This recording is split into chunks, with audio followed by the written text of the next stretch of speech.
Hello, and welcome to Shakespeare Project LA.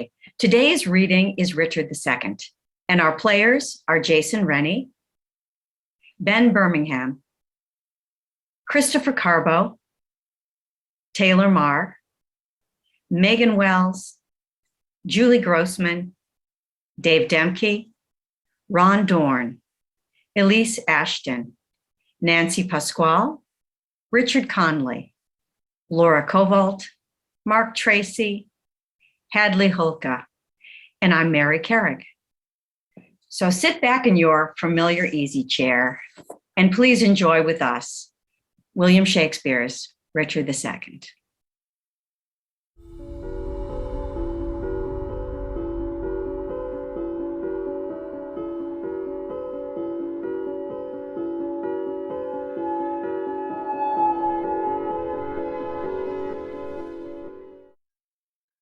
Act 1, Scene 1, London, a hall in King Richard's palace. Enter King Richard and John of Gaunt, the Duke of Lancaster.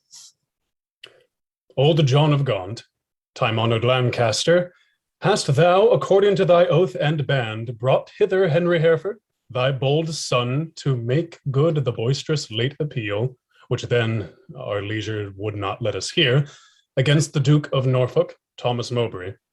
I have, my liege. Tell me, moreover, hast thou sounded him if he appeal the Duke on ancient malice, or worthily, as a good subject should, on some known ground of treachery in him? As near as I could sift him on that argument, on some apparent danger seen in him, aimed at your highness, no inveterate malice. Then call him to our presence. Face to face and frowning brow to brow, ourselves will hear the accuser and the accused freely speak. High-stomached are they both, and full of ire, and rage deaf as the sea, hasty as fire. Many years of happy days befall, my gracious sovereign, my most loving liege. Each day still betters others' happiness, until the heavens, envying earth's good hap, add an immortal title to your crown. We thank you both. Yet one but flatters us, as well appeareth by the cause you come, namely to appeal each other of high treason. Cousin of Hereford, what dost thou object against the Duke of Norfolk, Thomas Mowbray? First, heaven be the record to my speech.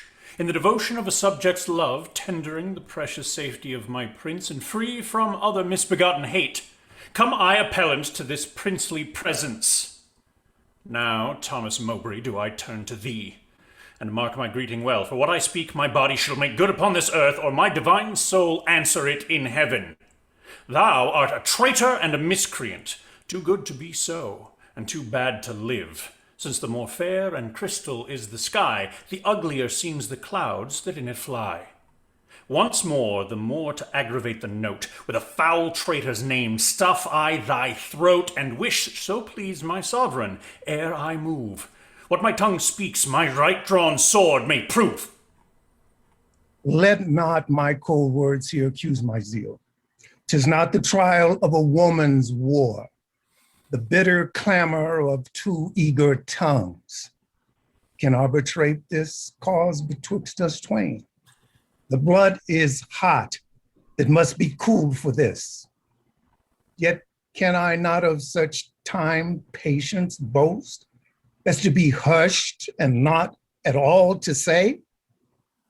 First, the fair reverence of your highness curbs me from giving reins and spurs to my free speech, which else would post until it had returned these terms of treason double down his throat, sitting aside his high blood royalty, and let him be no kinsman to my liege. I do defy him, and I spit at him, call him slanderous, coward, and a villain, which to maintain I would not allow him odds, and meet him were I tied to a run of foot, even to the frozen ridges of the Alps, or any other ground inhabitable wherever Englishman durst set his foot. Meantime, let this defend my loyalty. By all my hopes, most falsely doth he lie.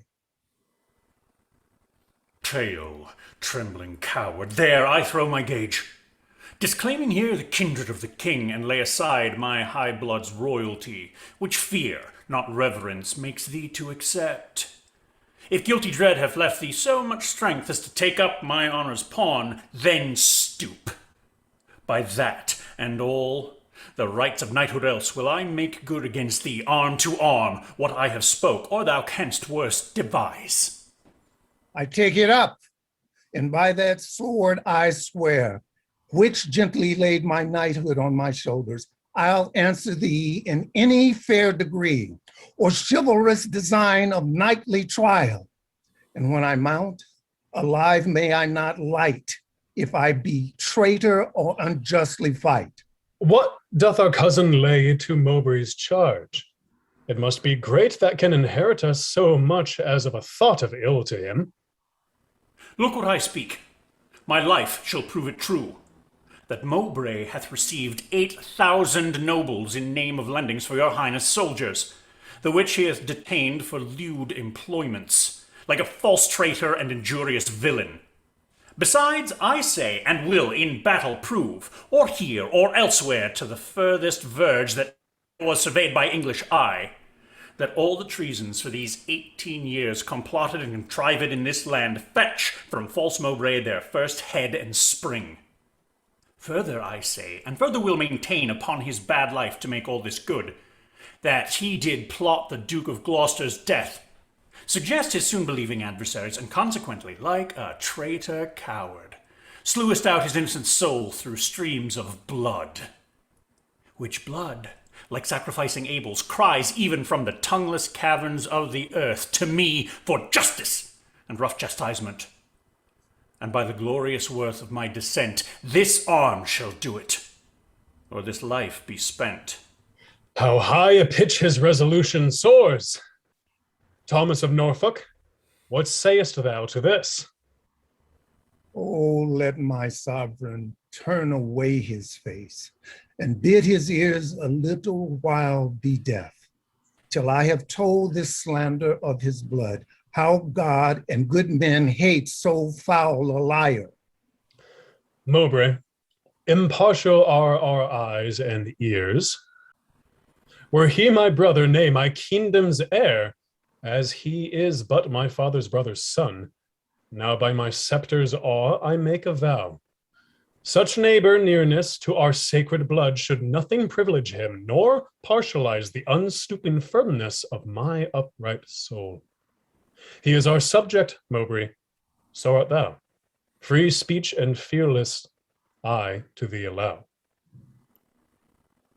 Then Bolingbroke, as low as to thy heart, through the false passage of thy throat thou liest. 3 parts of that receipt I had for Calais disbursed I duly to his highness soldiers. The other part reserved I by consent, and for that my sovereign liege was in my debt, upon remainder of a dear account, since last I went to France to fetch his queen. Now swallow down that lie. For Gloucester's death, I slew him not, but to my own disgrace, neglected my sworn duty in that case.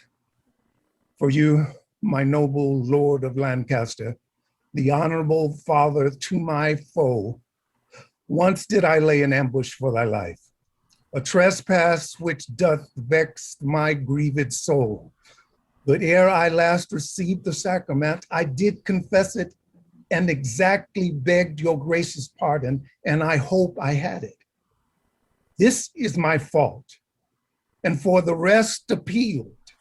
It issues from the rancor of a villain, a recreant and most degenerate traitor, which in myself I boldly will defend, and interchangeably hurl down my gage upon this overweening traitor's foot, to prove myself a loyal gentleman, even in the best blood chambered in his bosom. In haste, whereof most heartily I pray, your highness to assign our trial day.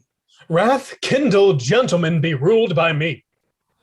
Let's purge this collar without letting blood. This we prescribe, though no physician. Deep malice makes too deep incision.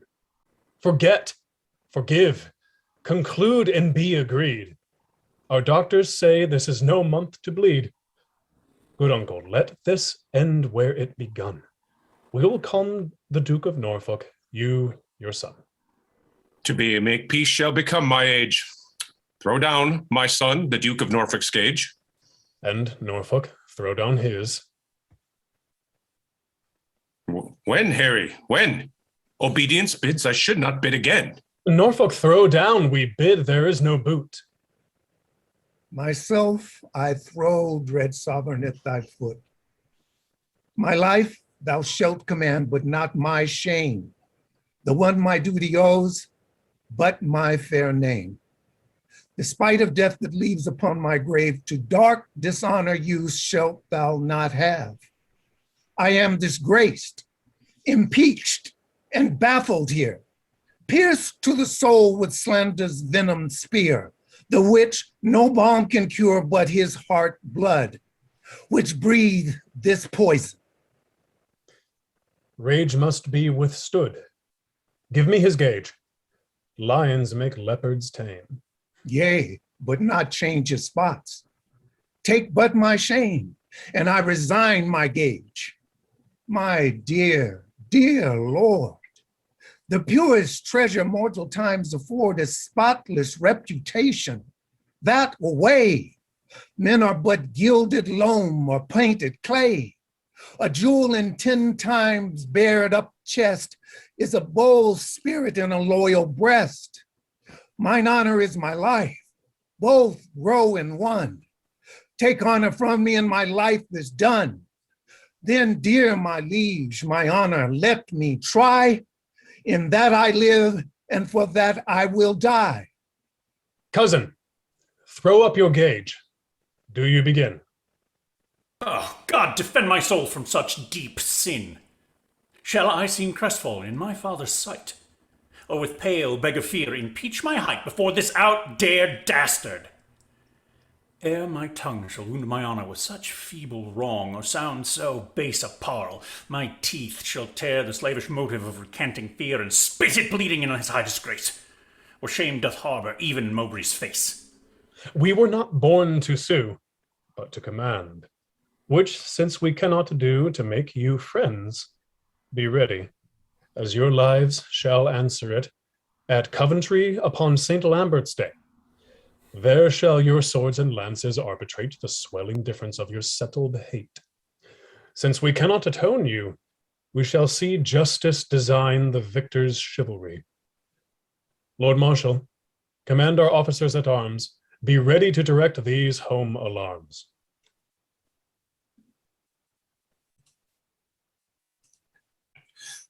Act 1, Scene 2, a room in Ely House, the Duke of Lancaster's London residence.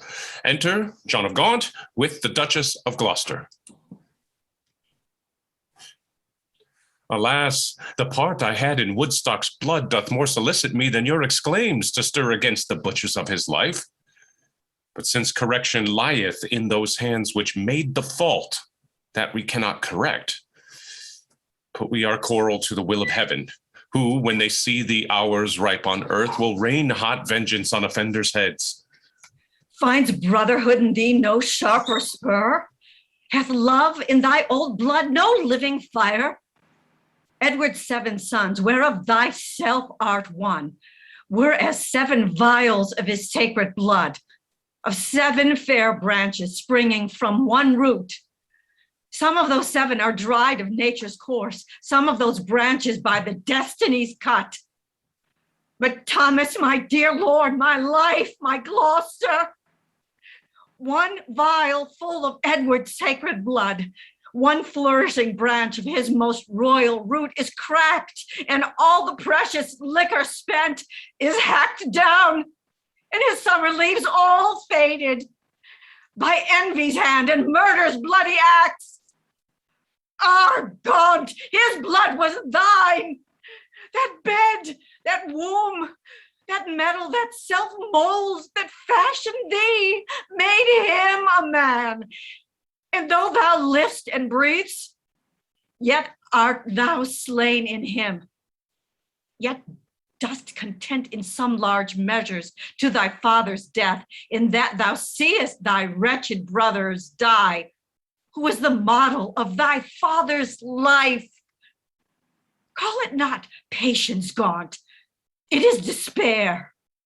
In suffering thus thy brother to be slaughtered, thou showest the naked pathway to thy life, teaching stern murder how to butcher thee. That which in mean men we entitle patience is pale, cold cowardice in noble breasts. What shall I say? To safeguard thine own life, the best way is to venge my Gloucester's death. God's is the quarrel. For God's substitute, his deputy, anointed in his sight, hath caused his death.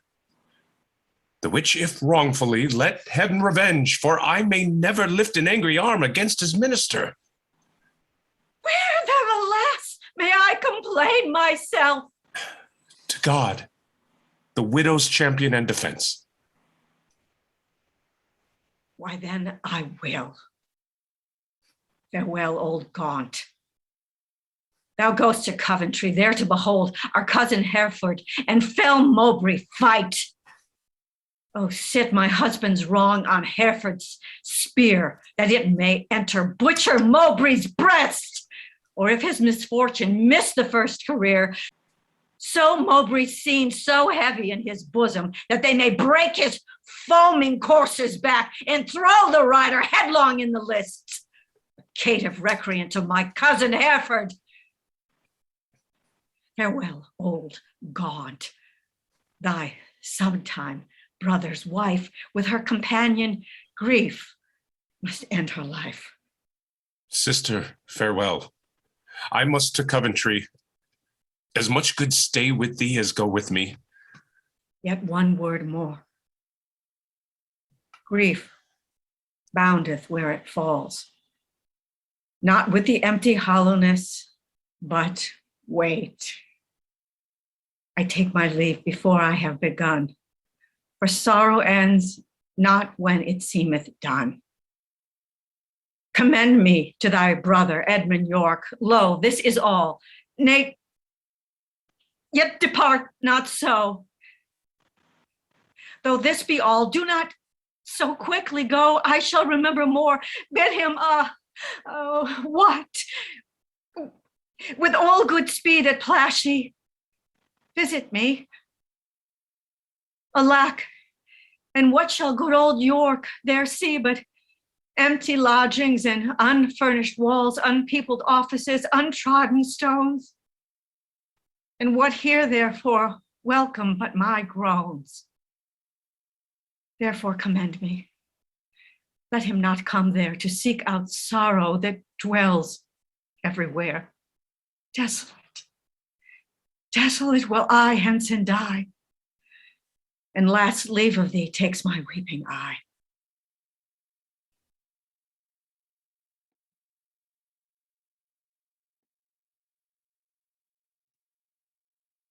Act 1, Scene 3, Coventry. The tournament lists. Enter Lord Marshal and the Duke of Aumale.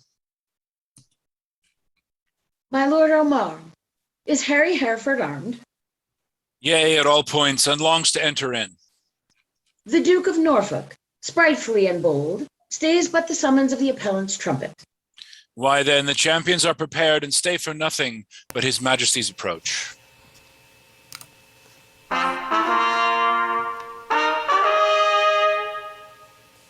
Marshal, demand of yonder champion the cause of his arrival here in arms, ask him his name, and orderly proceed to swear him in the justice of his cause. In God's name and the king's, say who thou art, and why thou comest thus knightly clad in arms, against what man thou comest, and what thy quarrel. Speak truly on thy knighthood and thy oath, and so defend the heaven and thy valor. My name is Thomas Mowbray, Duke of Norfolk.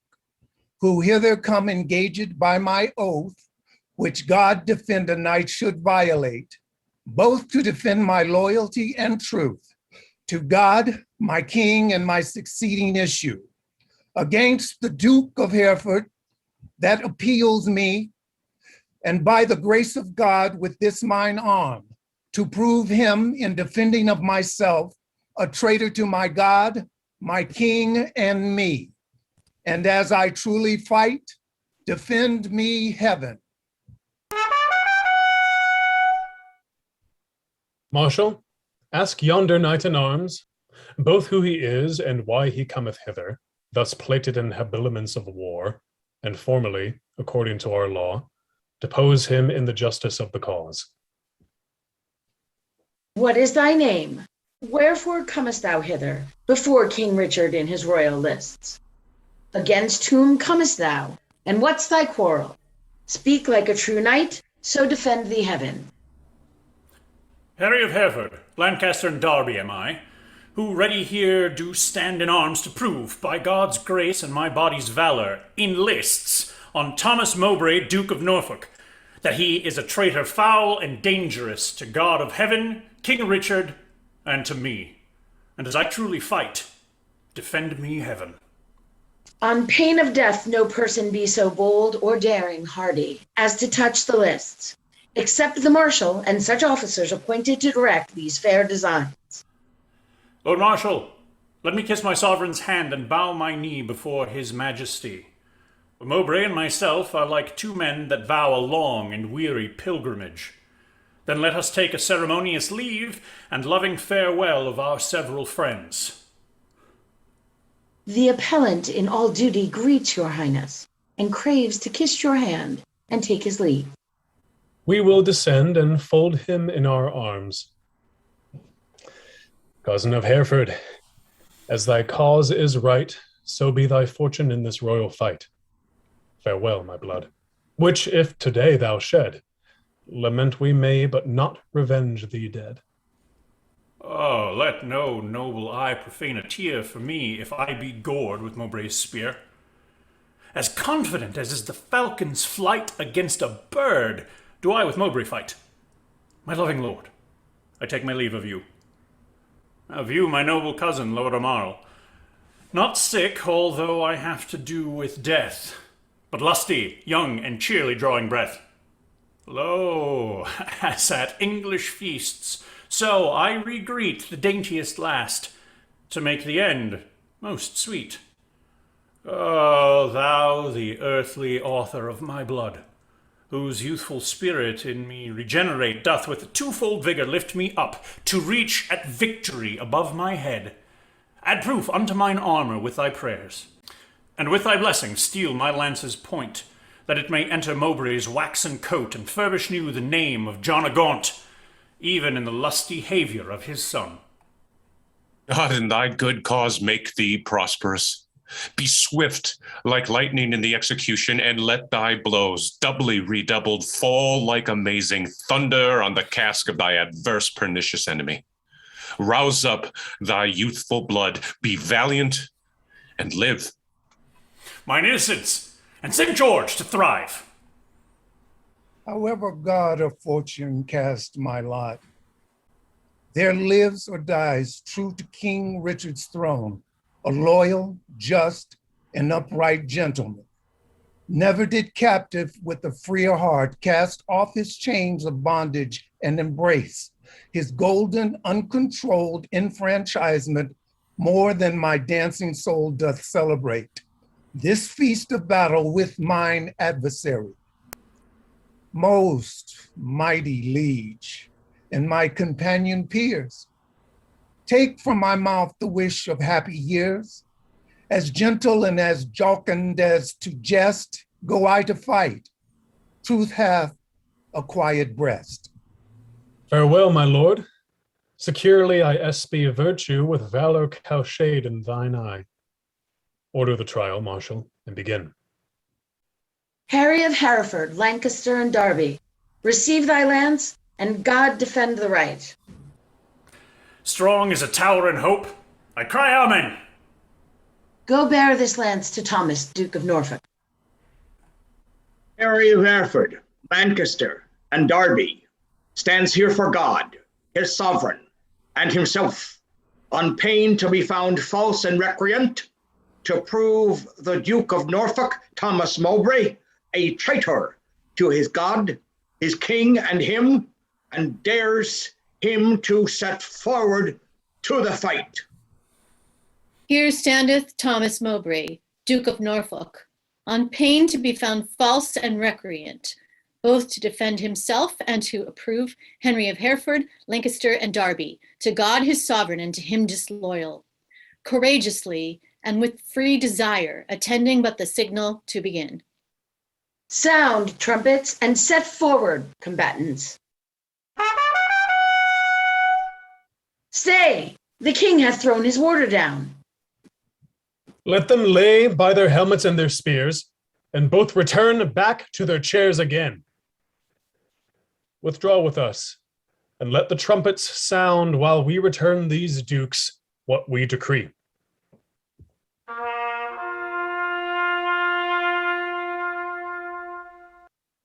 Draw near, and list what with our counsel we have done, for that our kingdom's earth should not be soiled with that dear blood which it hath fostered. And for our eyes do hate the dire aspect of civil wounds ploughed up with neighbor's sword, and for we think the eagle-winged pride of sky-aspiring and ambitious thoughts, with rival-hating envy set on you to wake our peace, which in our country's cradle draws the sweet infant breath of gentle sleep, which so roused up with boisterous untuned drums, with harsh resounding trumpets dreadful bray, and grating shock of wrathful iron arms, might from our quiet confines fright fair peace, and make us wade even in our kindred's blood. Therefore we banish you our territories. You, cousin Hereford, upon pain of life, till twice 5 summers have enriched our fields, shall not regreet our fair dominions, but tread the stranger paths of banishment. The will be done. This must my comfort be, that sun that warms you here shall shine on me, and those his golden beams to you here lent shall point on me, and gild my banishment. Norfolk, for thee remains a heavier doom, which I with some unwillingness pronounce. The sly, slow hours shall not determinate the dateless limit of thy dear exile. The hopeless word of never to return breathe I against thee, upon pain of life. A heavy sentence, my most sovereign liege, and all unlooked for from your highness' mouth. A dear merit, not so deep a maim, as to be cast forth in the common air, have I deserved at your highness' hands. The language I have learnt these 40 years, my native English, now I must forego. And now my tongue's use is to me no more than an unstringed viol or harp, or like a cunning instrument cased up, doubly portcullised with my teeth and lips, and dull, unfeeling bearing ignorance is made my jailer to attend on me. I am too old to fawn upon a nurse, too far in years to be a pupil now.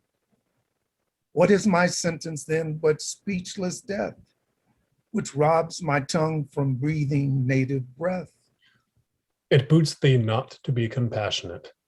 After our sentence, plaining comes too late.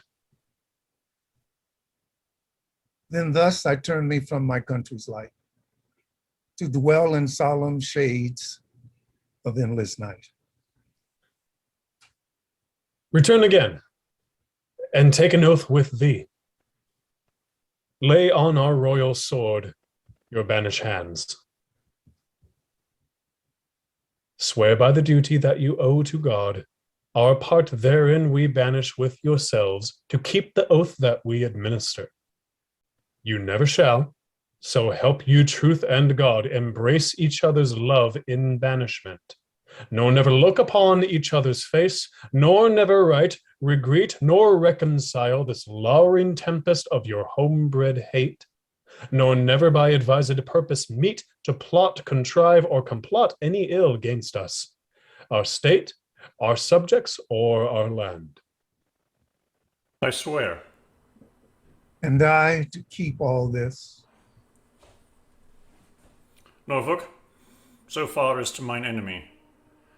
By this time, had the king permitted us, one of our souls had wandered in the air, banished this frail sepulchre of our flesh, as now our flesh is banished from this land. Confess thy treasons ere thou fly the realm. Since thou hast far to go, bear not along the clogging burden of a guilty soul. No bowling broke. If ever I were a traitor, my name be blotted from the book of life, and I from heaven banished as from hence. But what art thou? God, thou, and I do know, and all too soon I fear the king shall rue. Farewell, my liege. Now no way can I stray, save back to England. All the world's my way. Uncle, even in the glasses of thine eyes I see thy grieved heart. Thy sad aspect hath from the number of his banished years plucked 4 away. 6 frozen winters spent, return with welcome home from banishment. How long a time lies in one little word? 4 lagging winters, 4 wanton springs, and in a word. Such is the breath of kings. I thank my liege that in regard of me he shortens 4 years of my son's exile, but little vantage shall I reap thereby. For ere the 6 years that he hath to spend can change their moons and bring their times about, my oil-dried lamp and time-bewasted light shall be extinct with age and endless night. My inch of taper will be burnt and done, and blindfold death not let me see my son.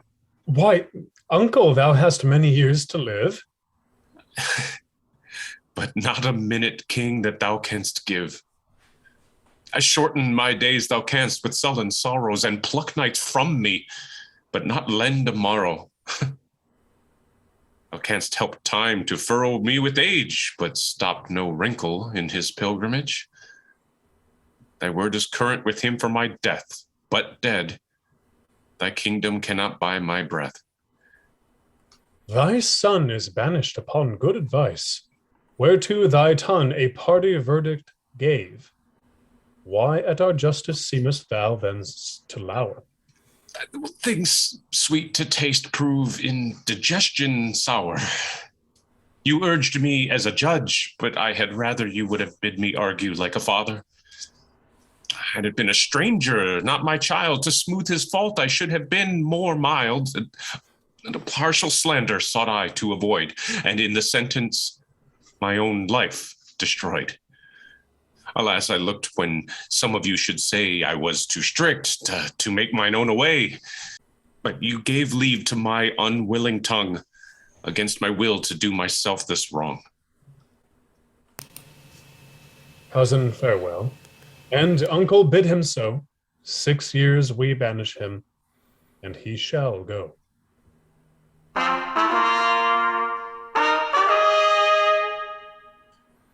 Cousin, farewell. What presence must not know, from where you do remain, let paper show. My lord, no leave take I, for I will ride as far as land will let me by your side. Oh, to what purpose dost thou hoard thy words, that thou returnst no greeting to thy friends? I have too few to take my leave of you. When the tongue's office should be prodigal, to breathe the abundant dolour of the heart. Thy grief is but thy absence for a time. Joy absent, grief is present for that time. What is 6 winters? They are quickly gone. To men in joy, but grief makes 1 hour 10. Call it a travel that thou takest for pleasure. My heart will sigh when I miscall it so, which finds it an enforced pilgrimage. Sullen passage of thy weary steps, esteem as foiled, wherein thou art to set the precious jewel of thy home return. Nay, rather every tedious stride I make will but remember me what a deal of world I wander from the jewels that I love. Must I not serve a long apprenticehood to foreign passages, and in the end, having my freedom, boast of nothing else but that I was a journeyman to grief? All places that the eye of heaven visits are to a wise man ports and happy havens. Teach thy necessity to reason thus: there is no virtue like necessity. Think not the king did banish thee, but thou the king. Woe doth the heavier sit where it perceives it is but faintly born. Go, and say I sent thee forth to purchase honor, and not the king exiled thee. Or suppose devouring pestilence hangs in our air, and thou art flying to a fresher clime. And look what thy soul holds dear, imagine it to lie the way thou goest, not whence thou comest. Suppose the singing birds, musicians, the grass whereon thou treadst, the presents strewed, the flowers, fair ladies, and thy steps no more than a delightful measure or a dance. For gnarling sorrow hath less power to bite the man that mocks at it and sets it light. Oh, who can hold a fire in his hand by thinking on the frosty Caucasus? Or cloy the hungry edge of appetite by bare imagination of a feast? Or wallow naked in December snow by thinking on fantastic summer's heat? Oh, no, the apprehension of the good gives but the greater feeling to the worse. Fell sorrow's tooth doth never rankle more than when he bites but lanceth not the sore. Come, come, my son, I'll bring thee on the way. Had I thy youth and cause, I would not stay. Then, England's ground, farewell. Sweet soil, adieu. My mother and my nurse that bears me. Where I wander, boast of this I can. Though banished, yet a true-born Englishman.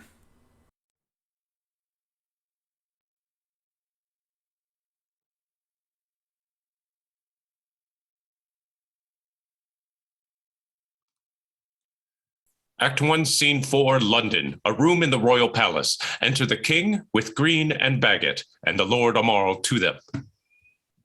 We did observe, cousin Amaral, how far brought you High Hereford on his way? I brought High Hereford, if you call him so, but to the next highway, and there I left him. And say, what store of parting tears were shed? Faith, none for me, except the northeast wind, which then blew bitterly against our faces, awake the sleeping room, and so by chance did grace our hollow parting with a tear. What said our cousin when you parted with him? Farewell. And for my heart disdained that my tongue should so profane the word that taught me craft, to counterfeit oppression of such grief, that words seem buried in my sorrow's grave. Marry, would the word farewell have lengthened hours and added years to his short banishment, he should have had a volume of farewells, but since he would not, he had none of me. He is our cousin, but 'tis doubt, when time shall call him home from banishment, whether our kinsmen come to see his friends. Ourself and Bushy, Bagot here, and Green observed his courtship to the common people, how he did seem to dive into their hearts with humble and familiar courtesy. What reverence he did throw away on slaves, wooing poor craftsmen with the craft of smiles and patient underbearing of his fortune, as 'twere to banish their effects with him. Off goes his bonnet to an oyster wench. A brace of draymen bid him God speed him well, and had the tribute of his supple knee.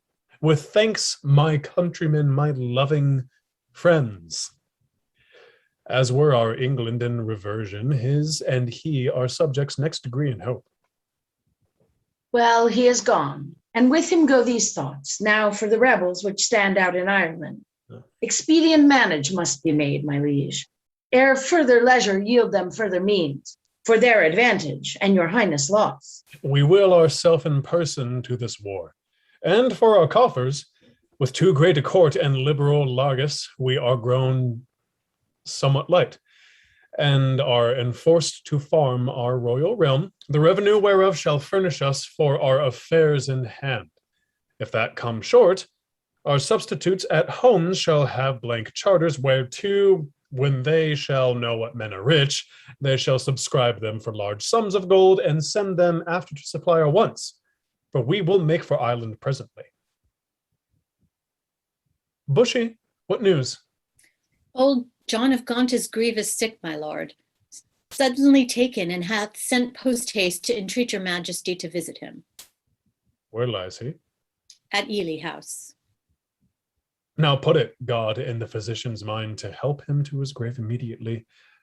The lining of his coffers shall make coats to deck our soldiers for these Irish wars. Come, gentlemen, let us all go visit him. Pray God we may make haste and come too late. Amen.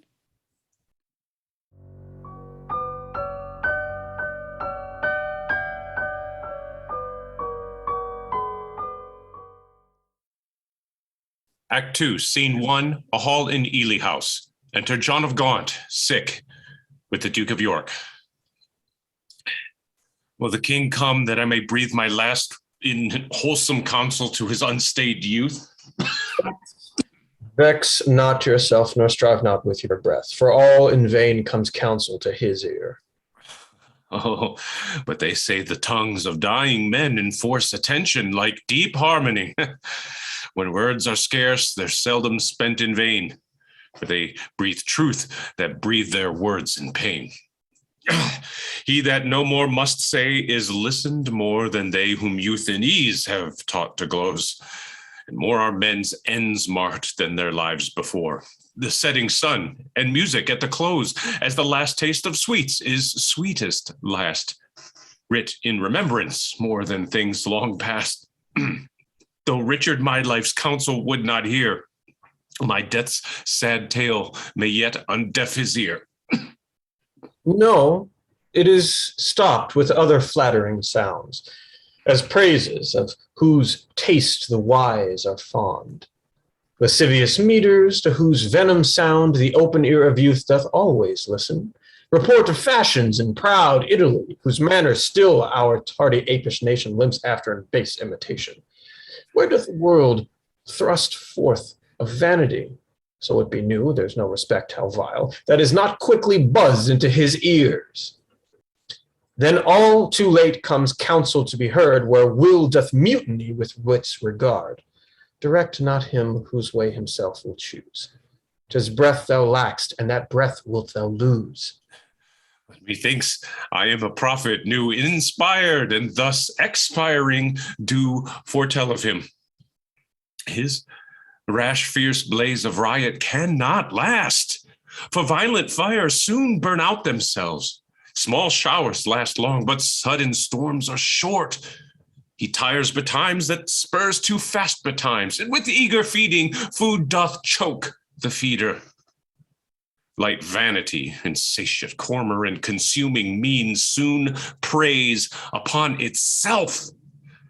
This royal throne of kings, this sceptered isle, this earth of majesty, this seat of Mars, oh, this other Eden, demi-paradise, this fortress built by nature for herself against infection and the hand of war, the happy breed of men. This little world, this precious stone set in the silver sea, which serves in it the office of a wall or as a moat defensive to the house, against it the envy of less happier lands. This blessed blot, this earth, this realm, this England, this nurse, teeming womb of royal kings, feared by their breed and famous by their birth, renowned for their deeds, as far from home for Christian service and true chivalry as is the sepulchre and stubborn jewelry of the world's ransom, blessed Mary's Son. This land of such dear souls, this dear, dear land, dear for her reputation through the world, is now leased out. Die pronouncing it like to a tenement or pelting farm. England, bound in with the triumphant sea whose rocky shore beats back the envious siege of watery Neptune, is now bound in with shame, with inky blots and rotten parchment bonds. That England that was wont to conquer others hath made a shameful conquest of itself. Would the scandal vanish with my life, how happy then were my ensuing death. The king is come. Deal mildly with his youth, for young hot colts being reined do rage the more. How fares our noble Uncle Lancaster? What comfort, man? How's it with aged Gaunt? Oh, how that name befits my composition. Old Gaunt, indeed, and gaunt in being old. Within me grief hath kept a tedious fast, and who abstains from meat that is not gaunt? For sleeping England long time have I watched. Watching breeds leanness. Leanness is all gaunt. The pleasure that some fathers feed upon is my strict fast. I mean my children's looks, and therein fasting hast thou made me gaunt. Gaunt am I for the grave, gaunt as a grave, whose hollow womb inherits not but bones. Can sick men play so nicely with their names? Oh, misery makes sport to mock itself. Since thou dost seek to kill my name in me, I mock my name, great king, to flatter thee. Should dying men flatter with those that live? No, no. Men living flatter those that die. Thou, now dying, sayest thou flatterest me. Oh, no. Thou diest, though I the sicker be. I'm in health. I breathe and see thee ill. He that made me knows I see thee ill. Ill in myself to see, and in thee seeing ill. Thy deathbed is no lesser than thy land, wherein thou liest in reputation sick. And thou too, careless patient as thou art, committ'st thy anointed body to the cure of those physicians that first wounded thee.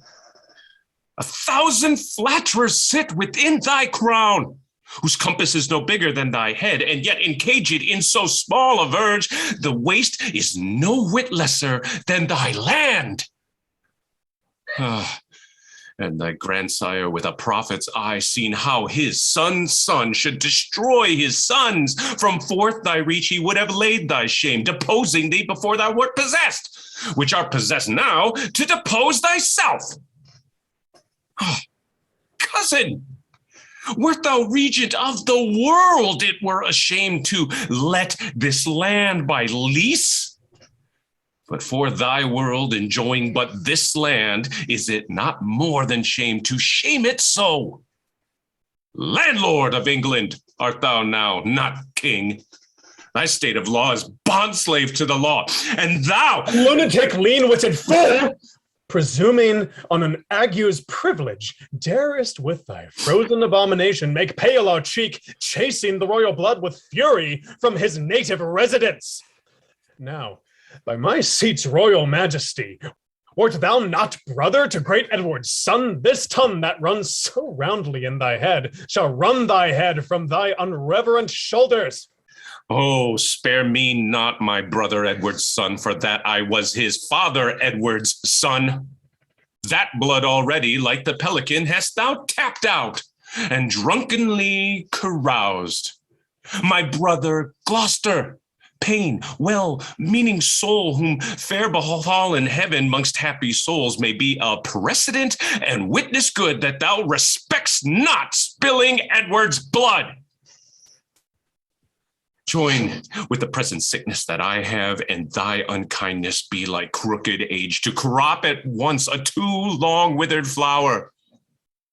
Live in thy shame, but die not shame with thee. These words hereafter thy tormentors be. Convey me to my bed, and to my grave.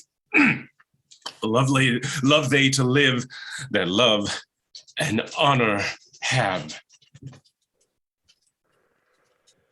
And let them die that age and sullens have, for both hast thou, and both become the grave.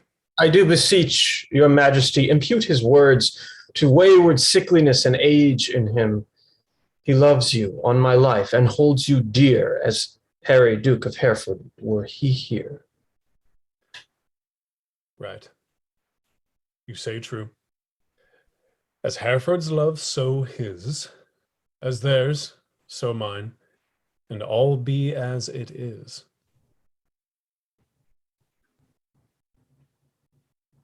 My liege, old Gaunt commends him to your majesty. What says he? Nay, nothing. All is said. His tongue is now a stringless instrument. Words, life, and all old Lancaster hath spent. Be York the next that must be bankrupt so. Though death be poor, it ends a mortal woe. The ripest fruit first falls, and so doth he. His time is spent, our pilgrimage must be. So much for that. Now for our Irish wars. We must supplement those rough, rug-headed kern which live like venom where no venom else but only they have privilege to live. And for these great affairs do ask some charge. Towards our assistance we do seize to us the plate, coin, revenues, and movables whereof our uncle Gaunt did stand possessed. How long shall I be patient? How long shall tender duty make me suffer wrong? Not Gloucester's death, nor Hereford's banishment, nor Gaunt's rebukes, nor England's private wrongs, nor the prevention of poor Bolingbroke about his marriage, nor my own disgrace have ever made me sour my patient cheek or bend one wrinkle on my sovereign's face. I am the last of noble Edward's sons, of whom thy father, Prince of Wales, was first. In war was never lion raged more fierce. In peace was never gentle lamb more mild than was that young and princely gentleman. His face thou hast, for even so looked he, accomplished with the number of thy hours. But when he frowned, it was against the French and not against his friends. His noble hand did win what he did spend, and spent not that which his triumphant father's hand had won. His hands were guilty of no kindred blood, but bloody with the enemies of his kin. Oh, Richard, York is too far gone with grief, or else he never would compare between. Why, uncle? What's the matter? Oh, my liege! Pardon me, if you please. If not, I, pleased not to be pardoned, am content with all. Seek you to seize and gripe into your hands the royalties and rights of banished Hereford? Is not Gaunt dead, and doth not Hereford live? Was not Gaunt just, and is not Harry true? Did not the one deserve to have an heir? Is not his heir a well-deserving son? Take Hereford's rights away, and take from time his charters and his customary rights. Let not tomorrow then ensue today. Be not thyself. For For how art thou a king, but by fair sequence and succession? Now, afore God, God forbid I say true, if you do wrongfully seize Hereford's rights, call in the letters patents that he hath by his attorneys general to sue his livery and deny his offered homage,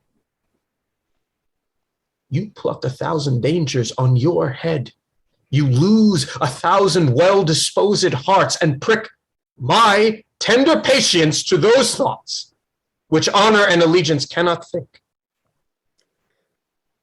Think what you will. We seize into our hands his plate, his goods, his money, and his lands.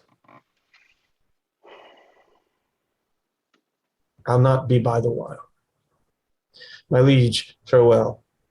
What will ensue hereof, there's none can tell. But by bad courses may be understood that their events can never fall out good. Go, Bushy, the Earl of Wiltshire straight. Bid him repair to us to Ely House to see this business. Tomorrow next we will for Ireland, and 'tis time, I trow. And we will create in absence of ourself our uncle York Lord Governor of England, for he is just and always loved us well. Come on, our queen.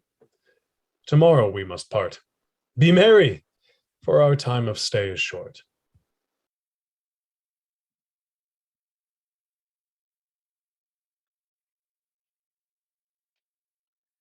Well, lords, the Duke of Lancaster is dead. And living too, for now his son is Duke. Barely in title, not in revenues. Richly in both, if justice had her right. My heart is great, but it must break with silence ere it be disburdened with a liberal tongue. Nay, speak thy mind, and let him ne'er speak more that speaks thy words again to do thee harm. Tends that thou wouldst speak to the Duke of Hereford?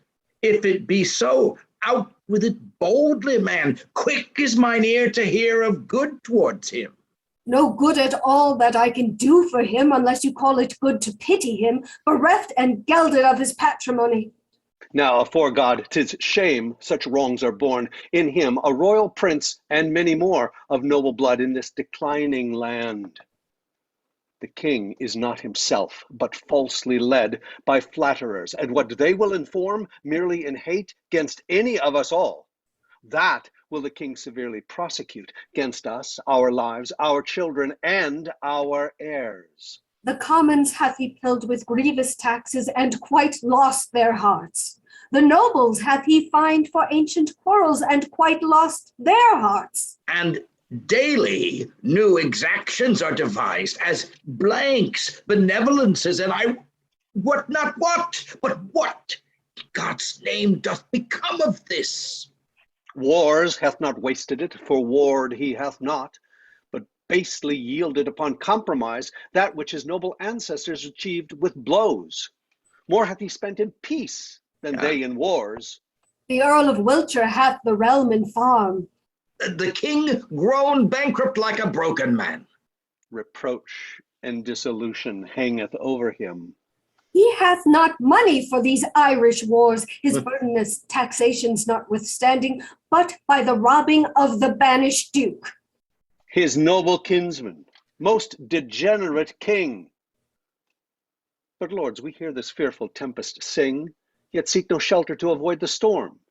We see the wind sit sore upon our sails, and yet we strike not, but securely perish. We see the very wrack that we must suffer, and unavoided is the danger now, for suffering so the causes of our wrack.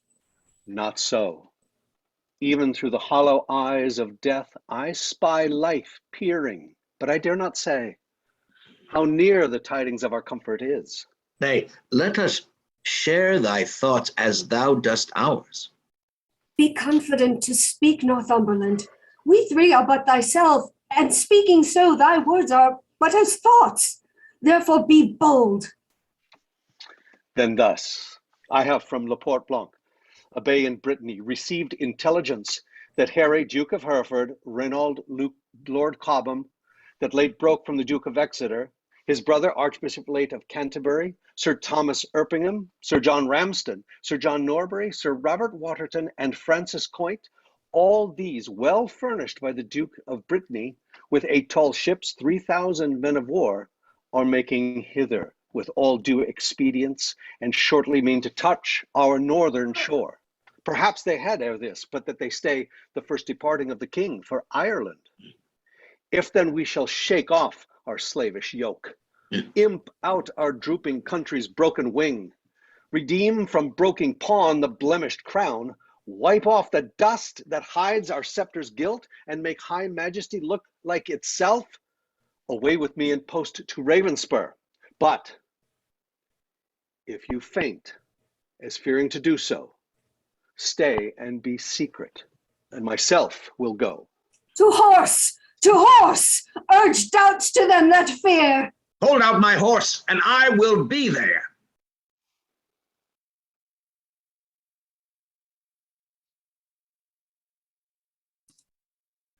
Act 2, Scene 2, a courtyard in Windsor Castle. Enter the Queen, Bushy, and Bagot. Madam, your majesty is too much sad. You promised when you parted with the king to lay aside life-harming heaviness and entertain a cheerful disposition. To please the king I did. To please myself, I cannot do it, yet I know no cause. Why should I welcome such a guest as grief, save bidding farewell to so sweet a guest as my sweet Richard? Yet again, methinks some unborn sorrow right in fortune's womb is coming towards me, and my inward soul with nothing trembles at something it grieves more than with parting from my lord the king. Each substance of a grief hath 20 shadows, which shows like grief itself, but is not so. For sorrow's eyes, glazed with blinding tears, divides one thing entire to many objects, like perspectives, which rightly gazed upon show nothing but confusion. Eye to eye distinguish form. So your sweet majesty, looking awry upon your lord's departure, finds shapes of grief more than himself to wail, which, looked on as it is not but shadows of what it is not. Then, thrice gracious queen, more than your lord's departure weep not. More is not seen, or if it be, 'tis with false sorrow's eye, which for things true weeps things imaginary. It may be so, but yet my inward soul persuades me it is otherwise, however it be. I cannot be but sad, so heavy sad, as thought on thinking on no thought I think, makes me with heavy nothing faint and shriek. 'Tis nothing but conceit, my gracious lady. 'Tis nothing less. Conceit is still derived from some forefather grief. Mine is not so, for nothing hath begot my something grief, or something hath the nothing that I grieve. 'Tis a reversion that I do possess, but what it is not yet known what. I cannot name. 'Tis nameless woe I wot. God save your majesty. And well met, gentlemen. I hope the king is not yet shipped for Ireland. Why hopest thou so? 'Tis better hope he is, for his designs crave haste, his haste good hope. Then wherefore dost thou hope he is not shipped?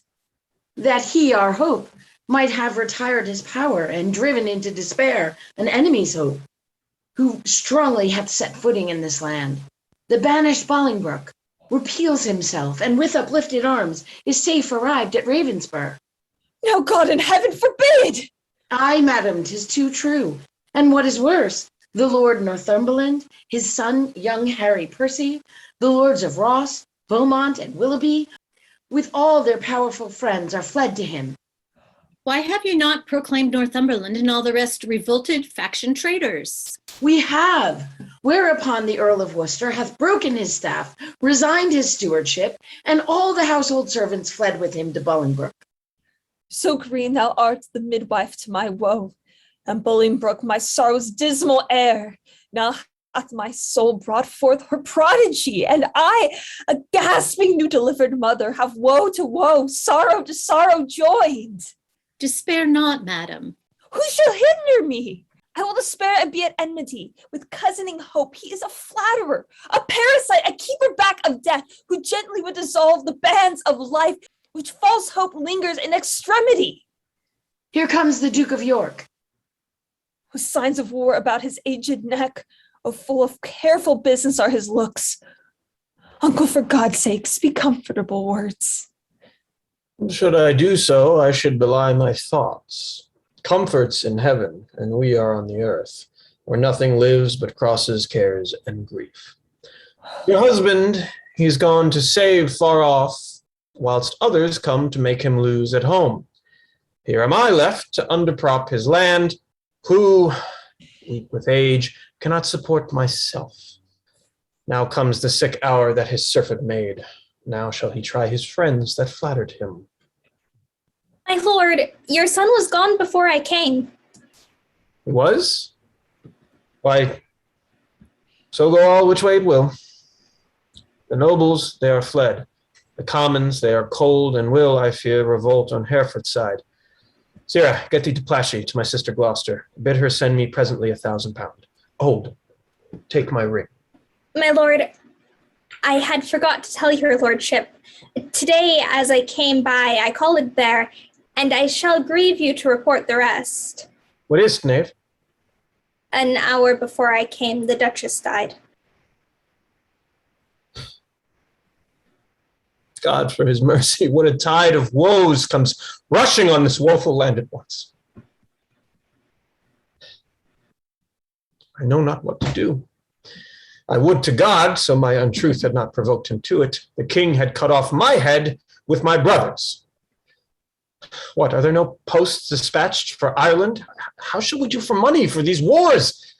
Come, sister, cousin, I would say, pray pardon me. Go, fellow, get thee home. Provide some carts and bring away the armor that is there. Gentlemen, will you go muster men? If I know how or which way to order these affairs thus disorderly thrust into my hands, never believe me. Both are my kinsmen. One is my sovereign, whom both my oath and duty bids defend. The other, again, is my kinsman, whom the king hath wronged, whom conscience and my kindred bids to right. Well, somewhat we must do. Come, cousin, I'll dispose of you. Gentlemen, go muster up your men and meet me presently at Berkeley. I should to Plassey too, but time will not permit. All is uneven, and everything is left at 6 and 7. The wind sits fair for news to go for Ireland, but none returns. For us to levy power proportional to the enemy is all impossible. Besides, our nearness to the king in love is near the hate to those love not the king. And that is the wavering commons, for their love lies in their purses, and whoso empties them by so much fills their hearts with deadly hate. Wherein the king stands generally condemned. If judgment lie in them, then so do we, because we ever have been near the king. Well, I will for refuge straight to Bristow Castle. The Earl of Wiltshire is already there. Thither will I with you, for little office will the hateful commons perform for us, except like curs to tear us all to pieces. Will you go along with us? No, I will to Ireland to his majesty. Farewell. If heart's presages be not vain, we three here part that ne'er shall meet again. That's as York thrives to beat back Bolingbroke. Alas, poor Duke, the task he undertakes is numbering sands and drinking oceans dry. Where one on his side fights, thousands will fly. Farewell at once, for all and ever. Well, we may meet again. I fear me never.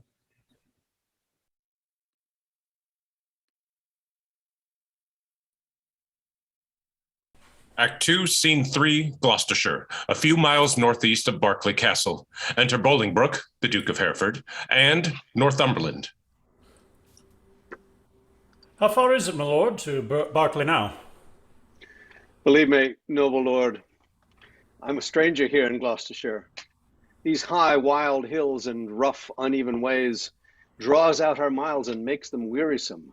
And yet your fair discourse hath been as sugar, making the hard way sweet and delectable. But I bethink me what a weary way from Ravenspur to Cotsall will be found in Ross and Willoughby, wanting your company, which I protest hath very much beguiled the tediousness and process of my travel. But theirs is sweetened with the hope to have the present benefit which I possess. And hope to joy is little less in joy than hope enjoyed. By this the weary lords shall make their way seem short, as mine hath done, by sight of what I have, your noble company. Of much less value is my company than your good words. But who comes here? It is my son, young Harry Percy, sent from my brother Worcester, whensoever. Harry, how fares your uncle? I had thought, my lord, to have learned his health of you. Why, is he not with the queen? No, my good lord, he hath forsook the court, broken his staff of office, and dispersed the household of the king. What was his reason? He was not so resolved when last we spake together. Because your lordship was proclaimed traitor, but he, my lord, is gone to Ravenspur to offer service to the Duke of Hereford, and sent me over by Berkeley to discover what power the Duke of York had levied there, with directions to repair to Ravenspur. Have you forgot the Duke of Hereford, boy?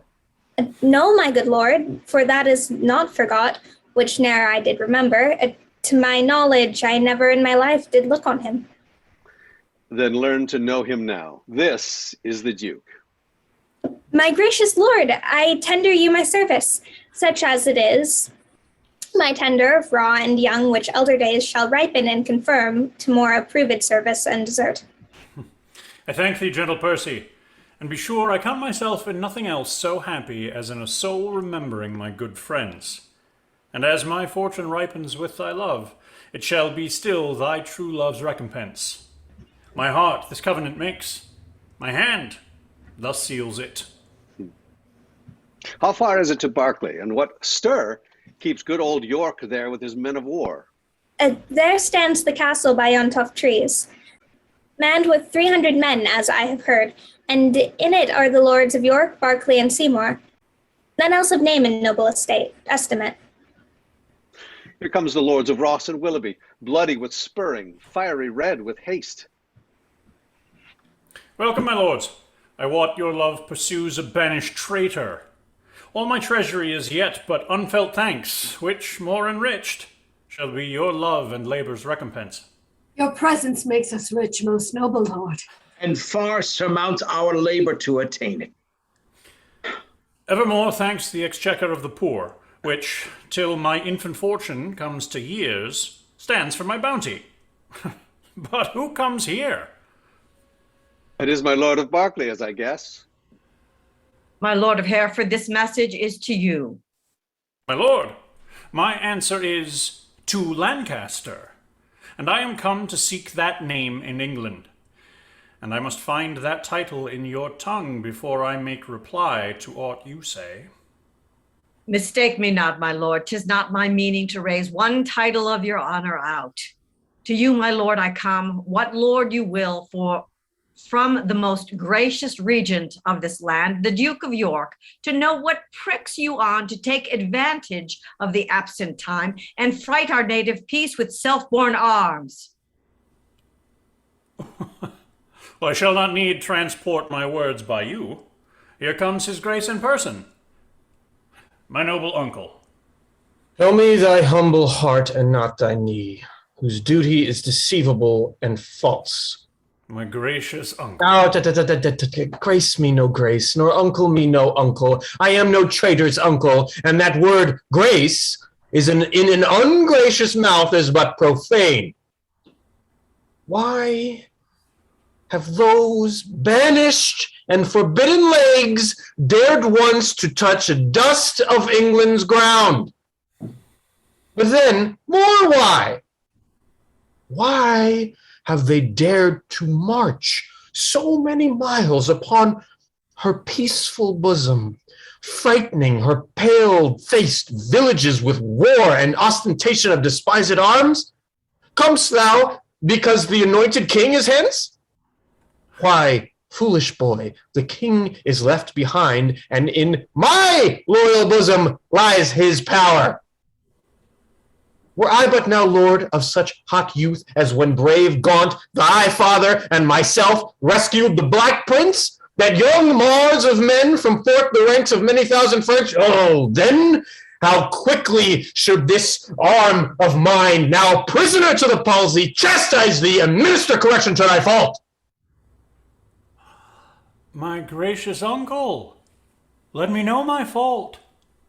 On what condition stands it, and wherein? Even in condition of the worst degree, in gross rebellion and detested treason. Thou art a banished man, and here art come before the expiration of thy time in braving arms against thy sovereign. As I was banished Hereford. But as I come for Lancaster. And, noble uncle, I beseech your grace, look on my wrongs with an indifferent eye. You are my father, for methinks in you I see old Gaunt alive. Oh, then, my father, will you permit that I shall stand condemned, a wandering vagabond, my rights and royalties plucked from my arms perforce and given away to upstart unthrifts? Wherefore was I born? If that my cousin king be king in England, it must be granted I am Duke of Lancaster. You have a son, O'Marl, my noble cousin. Had you first died, and he been thus trod down, he should have found his uncle Gaunt a father to rouse his wrongs and chase them to the bay. I am denied to sue my livery here, and yet my letters patents give me leave. My father's goods are all distrained and sold, and these and all are all amiss employed. What would you have me do? I am a subject, and I challenge law. Attorneys are denied me, and therefore, personally, I lay my claim to my inheritance of free descent. The noble duke hath been too much abused. It stands your grace upon to do him right. Base men by his endowments are made great. My lords of England, let me tell you this. I have had feelings of my cousin's wrongs and labored all I could to do him right. But in this kind, come in braving arms, be his own carver and cut out his way to find out right with wrong, it may not be. And you that do abet him in this kind, cherish rebellion and are rebels all. The noble duke hath sworn his coming is but for his own, and for the right of that, we all have strongly sworn to give him aid, and let him never see joy that breaks that oath. Well, well. I see the issue of these arms. I cannot mend it. I must needs confess, because my power is weak and all ill left. But if I could, by him that gave me life, I would attach you all and make you stoop unto the sovereign mercy of the king. But since I cannot, be it known unto you, I do remain as neuter.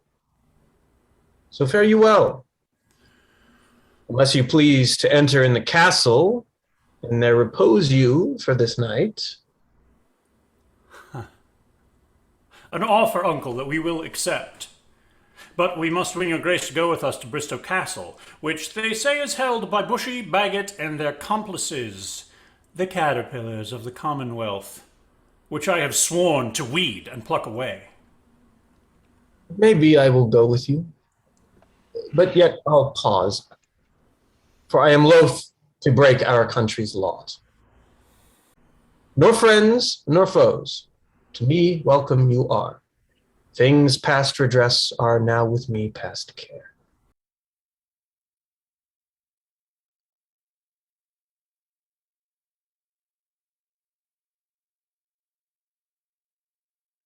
Act 2, Scene 4, Wales, a camp outside of Milford Haven. Enter the Earl of Salisbury and a Welsh captain.